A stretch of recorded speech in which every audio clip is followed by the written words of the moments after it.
Please. Okay, guys, good evening. Appreciate everybody being here. Certainly proud of the way our guys just stuck with it after starting on the offensive side of the ball, starting a little bit sluggishly, and just maintaining composure and just staying into the defense. Did a phenomenal job after the first drive, just shutting down the opponent and giving us an opportunity to get back in and close out the first half with a scoring drive, and that certainly built some momentum. Came out with great defense, great special teams, that just, we started clicking and started doing started playing more Miami Hurricane football. So, questions, please. Coach, we'll start with Tim Reynolds from the AP. Mario, in the on-field interview after the game, Malachi said that you guys talked all week about getting back to the standard. The last, I think, what was it, 6 touchdowns in the last 7 possessions, and the other ones were deep and got stopped on the 4th.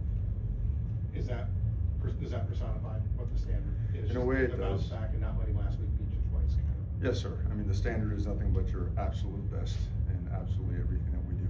And it's when that game, we don't get the result we want early. We drive down there, we miss a field goal. We didn't convert on a 4th down pass that we are pretty good at doing.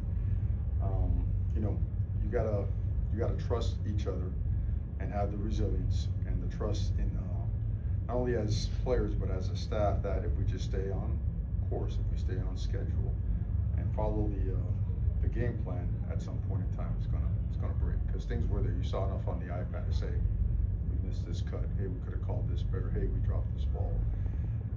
But no one panicked, and I thought just the defense, the way they took over the game, as physical as they were, the field position given to us by special teams in the return game, certainly all those things, albeit the 4th and 1, which we didn't make, we had an opportunity to score on 7 straight drives. So certainly a massive turnaround from the previous quarters of our previous game and the first quarter and a half of football tonight.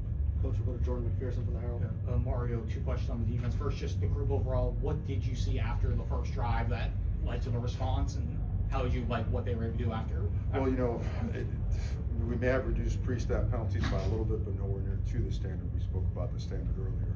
But what we saw is communication, and when we communicate and line up the right way and play with confidence, you see what you saw after the second drive. We were still a little bit out of sorts on the first drive, and we had a couple of miscommunications. After that, alignment, assignment, and then just playing really fast and physical became a reality. So that's key to the whole thing, man. And then Noah Mesdor, how close was he, and what did you like about Marquise Armando and the group that filled in for him on that? We felt Akeem was really close.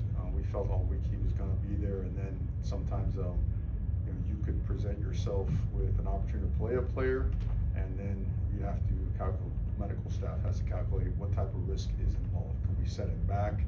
Is this a guy that can be a full-speed player with another couple of days? So the assessment was made as well as the decision, and it was the right thing for both Akeem and for the team. Coach, we'll go to Adam Wickens here. Mario, you mentioned the offense starting off a little sluggishly, especially in the run game. I think it's like maybe 60-ish yards in the first half, maybe a little bit less. I don't remember exactly, but obviously came alive in the second half. Just what changed? Was it the blocking? Was it the running backs? Like, what changed in the running game in the second half? Well, I do think this, and it's probably an unpopular take, is that all these teams have good players. And if you watch conference football across the entire country, regardless of records, you're going to see very tight games. Okay. And at some point in time, the play calls, along with the execution of those play calls, if you feel confident in them and you feel there are opportunities there, you stick with them, and eventually it'll give way.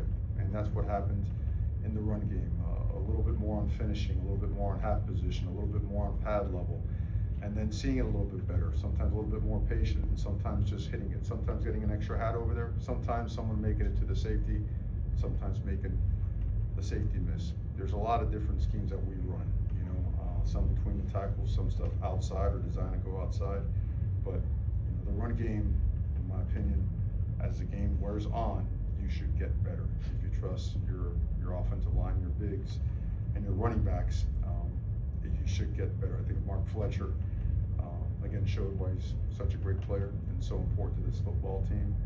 You give him the carries necessary to get him going, and I think the tone and the perspective of the game changes. Coach, we'll go to Brian London.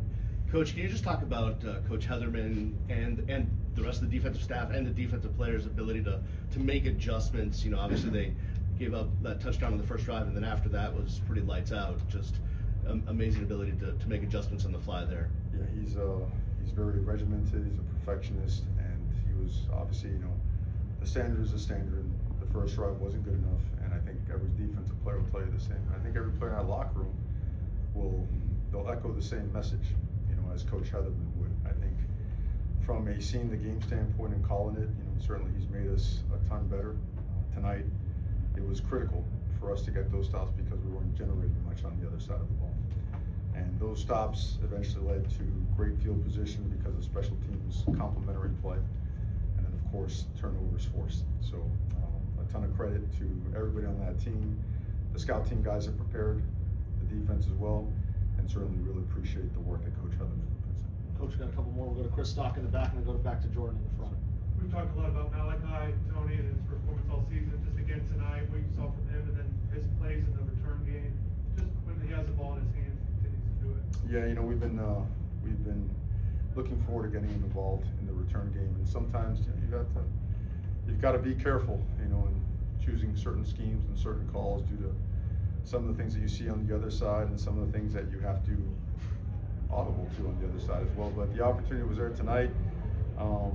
We trust him a lot, and we saw what you saw.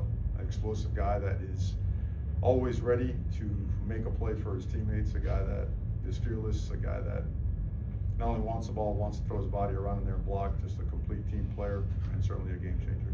Coach, we'll wrap up with Jordan. Two of the other individual guys, Tony Johnson didn't get many touches early in the year. You see him take advantage of his opportunities today, and then Xavier Luke's on defense, first interception. And just thoughts on how those two new guys. Xavier West got themselves some interceptions tonight. I thought both those guys played really well. Thought our corners in general, we were able to rotate a few guys in there, and they're all unselfish. They go in there, they do their job, and they complement each other really well.